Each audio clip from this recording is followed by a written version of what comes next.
प्रथम माजी मुख्यमंत्री महानायक समाज सुधारक वसंतराव नाईक साहेब यांच्या जयंतीनिमित्त अभिवादन करतो व जयंतीच्या शुभेच्छा देतो। आणि जे आज समितीने बंजारा समितीने जे सामाजिक कार्यक्रम घेऊन जयंती साजरी केली, वृक्षारोपण असेल, रक्तदान शिबिर असेल, सर्वांना जयंतीची शुभेच्छा देतो। व तसेच आज आपल्या तालुक्याचे विकासरत्न आमदार राणा जगदीशसिंह पाटील साहेब यांच्या मार्गदर्शनाखाली जे वसंतराव नाईक उद्यान स्मारक झालेलं आहे, येणाऱ्या 2 ते 3 महिन्यात आपल्याला स्मारक पूर्णत्वाकडे 90% तर काम झालेलं आहे। गार्डनचं काम येणाऱ्या 2 महिन्यात संपूर्ण करून भव्य असं उद्घाटन सोहळा होईल। महानायक हरित क्रांतीचे जनक कैलासवासी स्वर्गीय माजी मुख्यमंत्री वसंतरावजी नाईक साहेबांचं मी जयंतीच्या निमित्तानं विनम्र अभिवादन आणि सर्व जनतेला शुभेच्छा देऊ इच्छितो।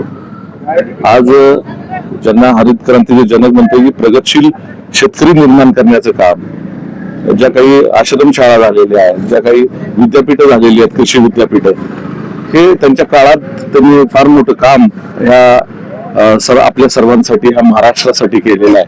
त्यामुळे त्यांची आठवण आज त्यांचा 1 जुलै 1913 साली जन्म झाला, आज 116वी जयंती आपण साजरी करत आहोत। 113वी जयंती आपण आज इथे साजरी केली होती।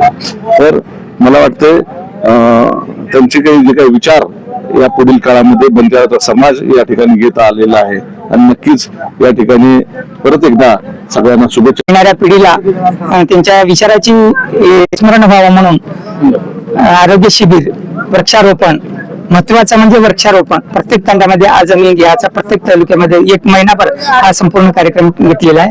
आणि त्याच्या माध्यमातून हरित क्रांतीचे प्रणेते ज्यांनी वसंतराव नाईक यांनी अशी शपथ शनिवार वाड्यामध्ये घेतली होती समोर की हा माझा देश महाराष्ट्र आणि भारत अन्नधान्याच्या बाबतीत स्वयंपूर्ण जोपर्यंत होत नाही तोपर्यंत मी नाही झाला तर मी फाशी खाण्याचं वचन तुम्ही शनिवार समोर दिलं। त्याच पद्धतीने त्यांनी एकाच दिवसात त्यांनी 4 कृषी विद्यापीठी स्थापना करून विविध